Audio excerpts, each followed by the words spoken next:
দেখো, দেখতে পাচ্ছ কি দুর্দান্ত রিয়াকশন হচ্ছে, এবং ইনস্ট্যান্ট ব্রাউন কালারের একটা গ্যাস বেরোচ্ছে, তোমরা সবাই নিশ্চয়ই দেখতে পাচ্ছ।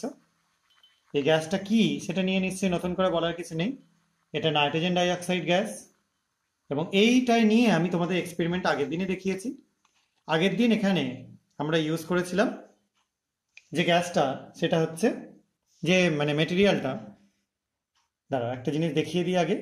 দেখো, এখানেও পেপারটা ব্রাউন হয়ে যাচ্ছে। আগের দিন শুধু কপার ছিল, আজকে সেই জায়গায় শুধু জিঙ্ক দিয়ে রিয়াকশনটা করে দেখালাম।